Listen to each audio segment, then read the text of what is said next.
OTAs, Raiders OTAs. Any news outside of there? I know you have a high flying safety behind you, I going do. right over your head. Gillespie there. Yeah, and it's not Mooring, it's Gillespie, who Yeah. I don't know. I just saw this. I'll try to move out of the way, but he gets some mad air. This was right off the Yes. Raiders website today. I saw it. It kind of struck my eye. So I was hoping he'd be kind of off center here, so you didn't have to stare at him right behind my head. But no, he keeps showing up every day on the pictures there. And to me, the biggest thing, the story out of Raiders OTA, and fans probably don't want to talk about this, but where is Josh Jacobs and where is Ngakoue? Those are two big pieces, and there's only, I want to say 11 guys not participating. Mhm. Those are headliners. Like neither one of them was hurt or at the end of last season. They're both should be in shape. Why are they not taking part when all their other teammates are there? And we're not going to make an issue of it June 9th. But to me, like, I want to know where those guys are and why they're not there. So do we make a big deal about, and this part of it is mandatory, correct? I believe it's next week for the Next week is Raiders. mandatory. Okay. Yeah. So like to me, for Jacobs, I think that Jacobs should be there until you get that second contract. Like once you get that second contract, if you feel like, hey, listen, I put up this, and this. I know how to get my body ready. I'll be there when it's mandatory. I can live with that part of it. And Dockway, it would have been nice to have him there. I know that some teams have. I mean, I think they're only at 30% capacity as far as these OTAs in Seattle right now, as far as that goes. But then Seattle has a long history of winning, so for them that probably just works. Whatever.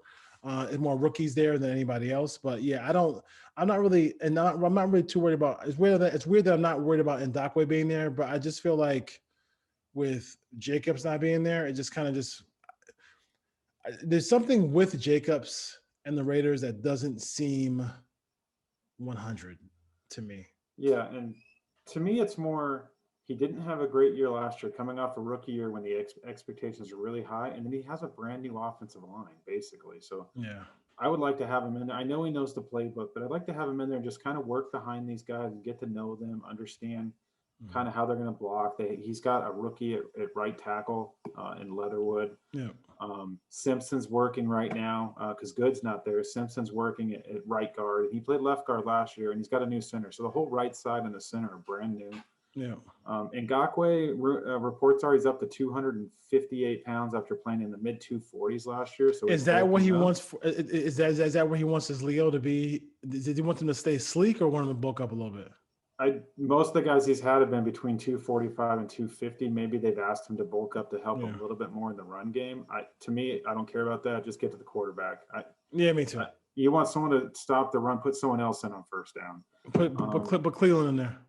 Ngakoue has to get 8 to 10 to 12 sacks for this defense to have a chance this year. If they bulk him up and he turns into, I'm not going to say Cleveland Farrell Part 2, but if they just want him to be a run stopper and get 5-6 sacks, no, that's not what they brought him in for. They brought him in to get the quarterback. He's been in this defense. He knows Gus Bradley's defense. I'm not worried about that, but get to know your teammates and get in there. He's on basically a 2-year deal. Everyone else is there. Like I said, reports are 79 guys are in attendance out of the 90 that are on the roster. Yeah. It was good to see, as much as I don't like Sam Young, bringing him in as competition. I like Brandon Parker even less. So that tells me that they are concerned about the swing tackle and they're doing what they can to basically Brandon Parker at this point, I would say, is not going to be on this roster come the spring if Sam Young is at all healthy, because he's serviceable as the swing tackle. Yeah, and it's unfortunate because I have to get rid of my Brandon Parker jersey. Good thing I got American Express so I can get that return. I'll have to get my Mario Henderson 75 jersey and take off the Parker nameplate. My goodness, that's just horrible.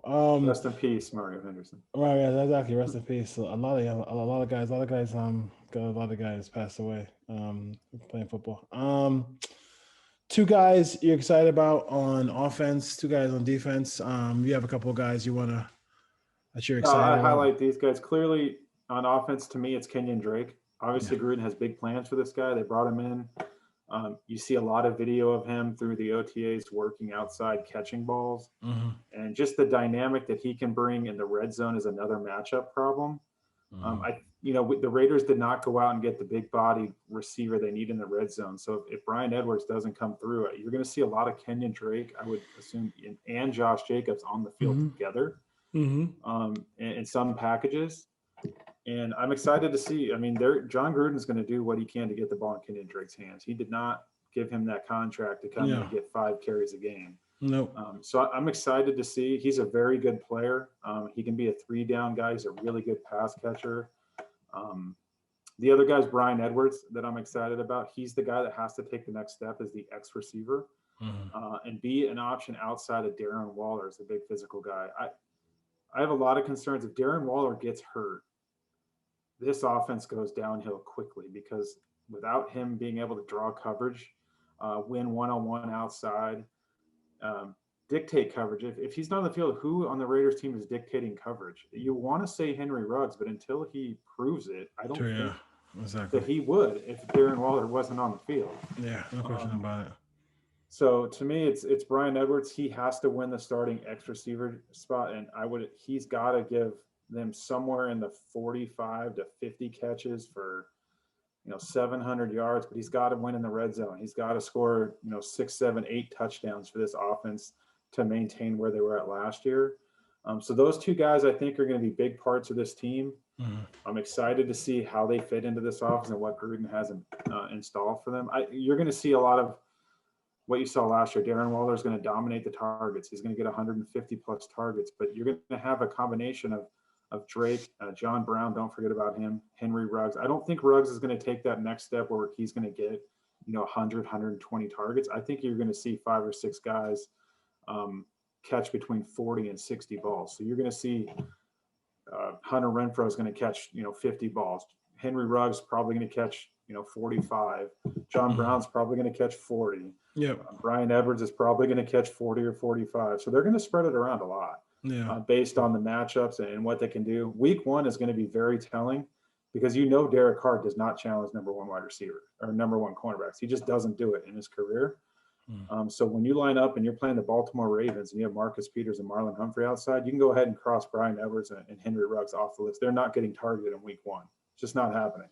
Derek Carr hasn't done it in 8 years. So circle the names: Kenyon Drake, Hunter Renfrow, Darren Waller, and Foster Monroe, because those are the guys that are going to get targets, opening week.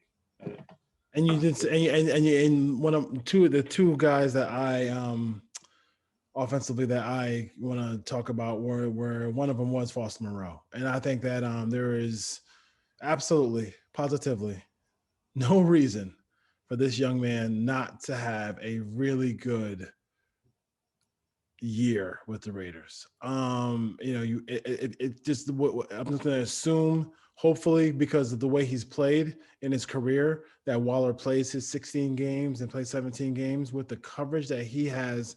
This guy is not a slow receiver. He's not a guy who's not, he has some dynamicness to his game. We saw it in the Colts game a couple of years ago. I couldn't believe that. I couldn't believe that was Foster Monroe in the corner of the end zone. I was like, oh, wait a minute. Okay. All right. I was like, okay. He just does a lot of some of the freestyling that he does in the end zone, the fine open space for Derek. In that same year where I think he had 5 or 6 touchdowns, it just made all the sense in the world to kind of keep feeding him the ball. They had Witten. He gave Witten some money this year. Witten's gone now, so let's get back to real football. Let's get back to him being a dynamic piece right next to this Adonis tight end and Waller, who's been fantastic. So that's the only thing that's really the biggest thing that I want to see from this offense is like, listen, I'll take you back to when the Raiders had Hugh Jackson calling plays. Say what you want about Hugh Jackson right now, but when he called plays, and I play caller. Dude, like and again, the league doesn't want him in the league anymore, so he's gone.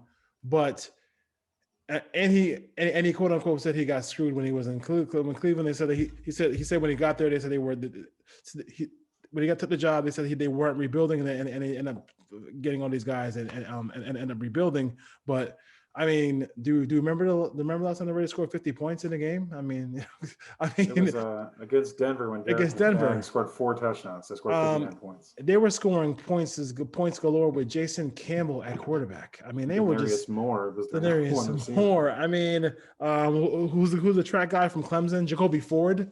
Jacoby Ford was making plays for this team. Rod Streeter, I think at some point. I mean, it really was. And I think what I liked about what he did was, and he talked about it was, he tried to really score before he even got to the red zone. Like, I mean, especially when he made the trade for Carson Palmer, you would see a lot of passes when they got to the opponent's the 30 or 40 yard line into the end zone, because he wanted to just not even deal with. Because it just gets so tight down there. It makes sense. I mean, Musgrave did the same thing. The Raiders took a lot of shots when they crossed midfield. Exactly. So some guys would like to continue to call plays over and over and over again. I mean, listen, it is what it is.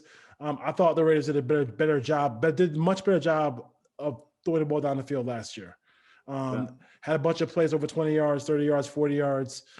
So with that being said, I mean,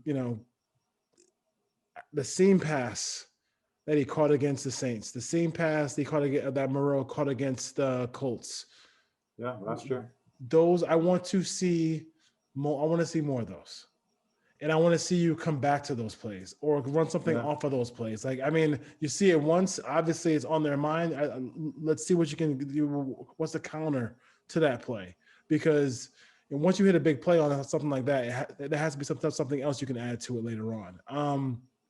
I would say in the red zone, when I do my all 22 breakdowns, I hope I don't spider 2 wide banana this year in the red zone, inside the 10-yard line, because they ran that a lot. And then the double China concept, which they ran ad nauseum, with that post route and the 2 in breaking routes. They would run those 2 plays probably, every game, if not every other game when they got in the red zone. You would see it. It would become out of different personnel packages and different guys running it, but it's the same play. They just dress it differently. Yeah. Gruden's really good at changing personnel and the window dressing and giving you different motions, but it's the same plays he's running out of that. So he's trying to catch the defenses off guard with doing that. And even in his first tenure, I still remember if Charlie Garner was in the game, you had a pretty good idea it was a pass. And if Tyrone Wheatley was in the game, they're running the ball. And if Zach Crockett was in, they're running it right up the gut. And that's basically what they did. And I think also this year, when you have a young offensive line, it's gonna be a telltale sign to be able to run the football a little bit. I mean, they weren't very good at running the football last year, and I thought that when I watched Tape Don't Lie, and they had 2 players that they want to see improve. One of the guys was Josh Jacobs, and it's kind of looking at some of the decisions he made on the field where he missed some holes, and he made some bad decisions where they did block it up well. And if he just takes the right hole, then it's a 20, 30 yard, or maybe with his ability, a touchdown on some of those plays. And then you get stuck in second and long in a lot of those situations too. So it all works in concert together. That's why, to your point, him not being there is you should be able to take, he's not there yet as far as being able to take, he's not Kamara. He's not Cook in Minnesota.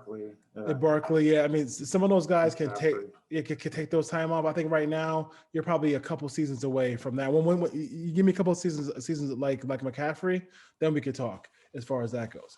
I think the next guy I would have to say is the quarterback. I think really he is. The fumbles are a problem. You can't ignore it. I can't sit there and say it's not an issue, but I did like the fact that he did show an ability to throw the football down the field. And that was huge. I mean, whether it was to Waller, whether it was to Ruggs at times. I know they're gonna miss Nelson Aguilar, but I think John Brown who's just as an accomplished receiver, can do that. I don't want to hear about Zay Jones. Let me see it first. Please, I mean, let's number 7 is gonna look cute. Looks like who's the punter? Who Marquette King catching passes right now. Yeah. Marquette King catching passes. The double right take now. every time you see number 7. Yeah, no, seriously. Is that Marquette King's back? Who should be in the league, by the way. But I just want to see him continue to grow, take care of the football. He might see a little bit more pressure this year. He did. It wasn't a situation where it was like, cookie cutter. Everything was pretty for him last year because they didn't run the football. There was situations where it was second and long, third and longs, and still was able to get some points there. The red zone is going to be huge, but he doesn't. He's not a guy who throws a lot of interceptions. But and there are some questions about the whole situation with Derek. Maybe not with the team, but not many teams will let a quarterback go into this year not signed to a long-term deal. So that's something that you got to think about as well. But I'm looking for Derek to continue off what he did last year, and then not. I think the fumbles have been an issue. I know that he hasn't played poorly against the Ravens the last couple of times he's played them, which is kind of weird. I would think the Ravens would be a team that he would struggle against. But just seeing him kind of mature and in his offense, it seems like it's working. They just need to continue that progress. And I know there's a lot of moving parts around him, but just got to continue to get the ball to people. I think he matches up well against the Ravens because they like to bring pressure. And like I said, he's not going to challenge those outside cornerbacks. So he's looking for matchups underneath over the middle of the field where he can throw the ball to tight ends and running backs, which is what he's really good at. And he's really good at knowing where pressure is going to come from and reading defense pre-snap. But for pre-snap, yeah. He'll make predetermined throws based on what he thinks he sees. But the teams with the good cornerbacks on the outside, he doesn't challenge them. So he does have a little bit of success against those kind of teams when he takes when he has Waller and Richard, and he has receiving options, Monroe this year. That he can get the ball to quickly, and if those guys make plays, they have a chance if he doesn't turn it over. Do you think that he? I think part of it is like, does he have? Can you freaking win outside? Like, what I'm saying? Like, it's really no other way to put it. Like, this is the year where we're going to see where Kenedy Edwards and Ruggs win outside. You drafted them. You didn't go out there and get somebody, you didn't go out there and get a established wide receiver except for John Brown, who's solid but not great. They got to win outside. This is your draft class, so like they have to kind of show up here and see what happens. It'd be nice if they draft another veteran. I didn't think nothing of it when they picked up Nelson Aguilar, and he ended up having a huge year this year. But it has to be Ruggs this year. It has to be Edwards this year. It's time for those guys to grow up. Yeah, that's how they grow up. And if I want to play devil's advocate, Amari Cooper did win outside quite a bit against some guys, and he just never even looked at him, depending on who the cornerback matchup was. Derek won't even look that way if it's a Pro Bowl caliber corner. He'll just make up his mind beforehand. I'm not even challenging him. I'm just going to go to a different matchup. There's enough weapons on this team where he can do that and go to someone else. In the past, he hasn't had that ability. And when he's gone the other way, he's throwing the ball to Seth Roberts or, like you said, Clive Wolford, or it's a check down to Jalen Richard. But he has enough receivers outside. I think Willie Snead is a sneaky good sign. He's a veteran. He's played in some good offenses. He played in Baltimore. He played with New Orleans with Drew Brees. He can win those short, quick routes out of the slot. I think he's going to be kind of the sneaky sign in the offseason that no one's talking about right now. And I would not be surprised at the end of the year if he's, 30, 35 catches and he makes a couple of big plays and wins a game here or there, because he's a tough physical player out of the slot. And he's really going to help in the run game too, because he's going to get in there. Hunter Renfro's a willing blocker. Willie Snead is a really good run blocker. There we go. Yeah. You kind of get those running backs to the edge with him doing that. On defense, a couple guys. Yeah, Quentin Jefferson to me is the first one that steps up. He's going to play the 3 technique. I think he does offer a lot of pass rush.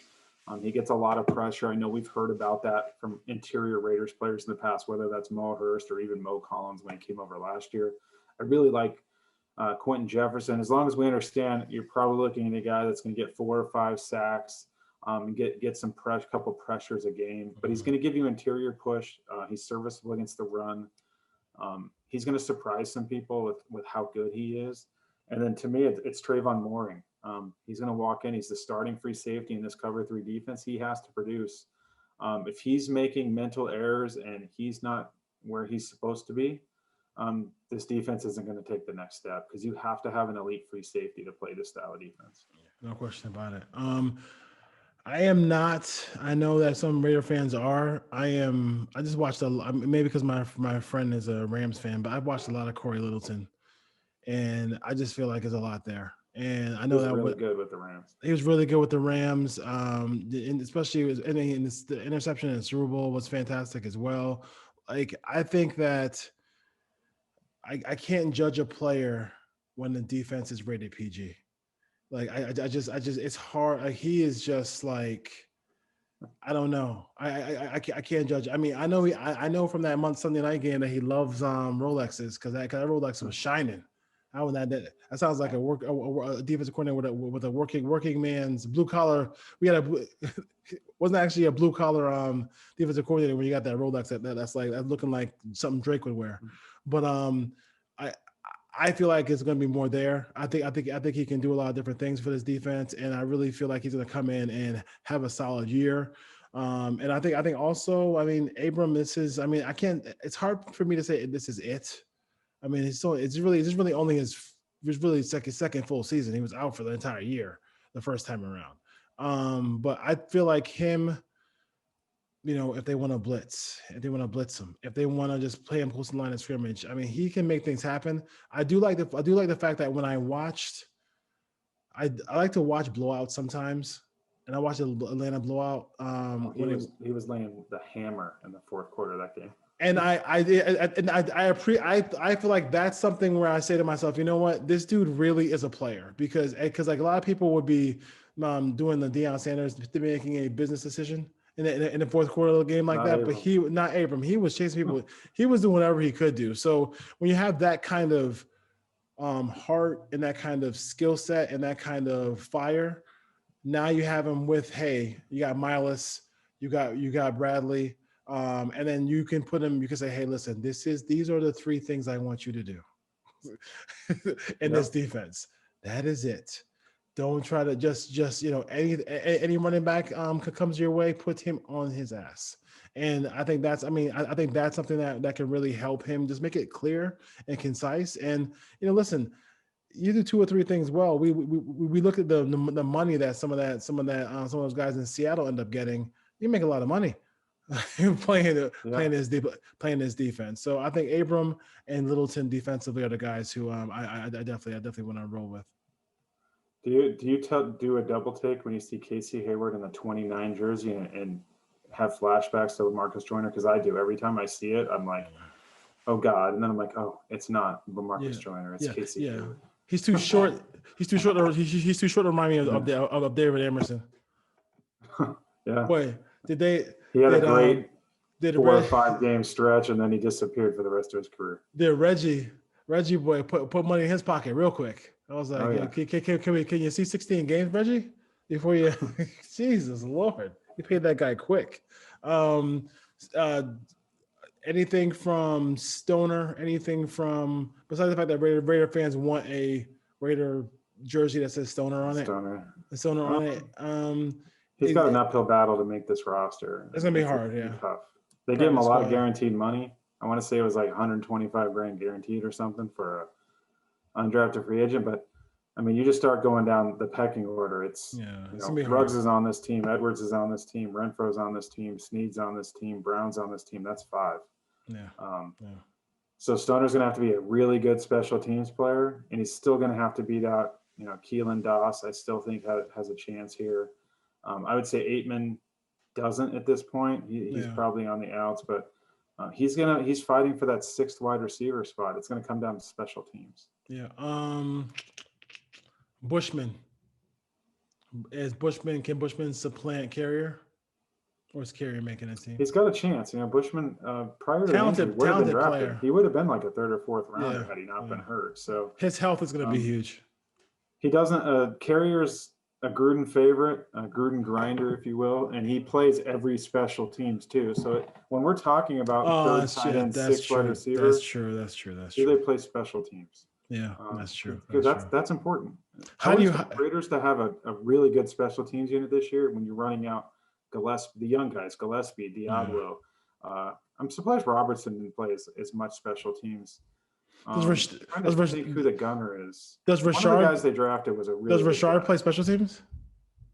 He's the kick returner, although he never returns it. He just downs it in the end zone. I wouldn't worry about that. I want to say Hobbs.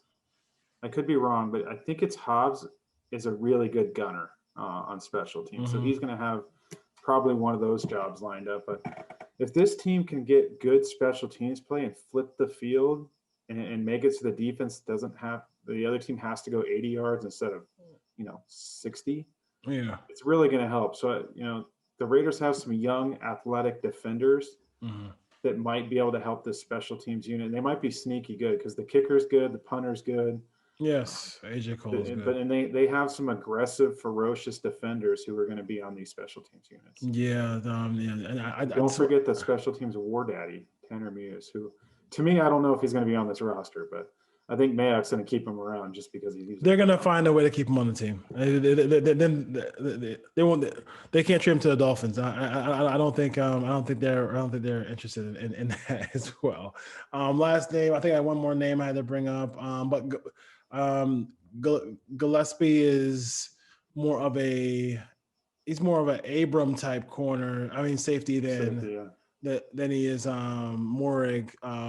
He's making plays before. This is one of the most athletic Raider teams in a long time. On defense, in a long time. So I'm really excited about that part of it. I mean, he likes athleticism.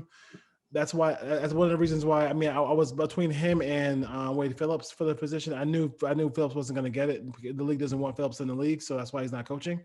But I mean, at least we can lose on the side of like, okay, this guy is a better athlete than my guy. Not that we have Eric Harris back there trying to cover people.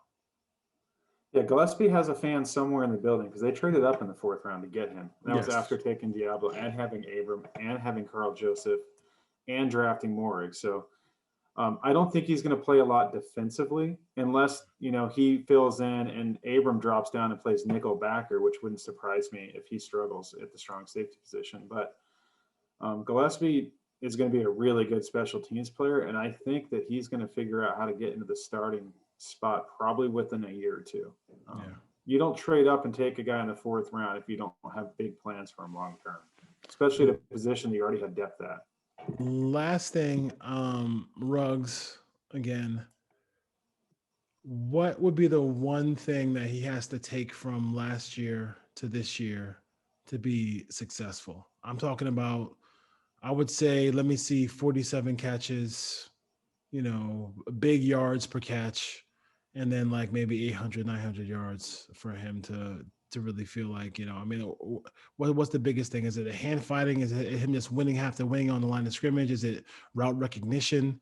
What would you say that would be the biggest thing that he'd have to, from what you've seen?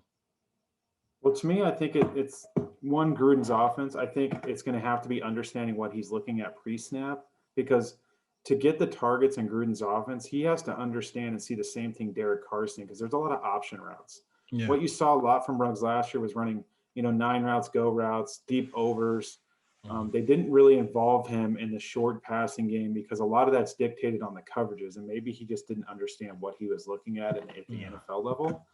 I think you're going to see a lot more screens, but he's going to have to, like you said, he's going to have to win off of press, and he's put on, I think, 12 pounds I saw, but he's going to have to win against press.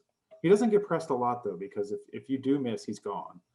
Yes. And then he's going to have to, it's the short intermediate routes. It's getting in and out of his cuts and not, rounding off those routes. Like he's good if he's just running across the field on a cross or an over or something like that. But it's the 10-yard out route or the quick stop route. And he's got to be able to have the right footwork to do those and have Derek trust that he's going to be where he's supposed to be on a timing route that happens fast.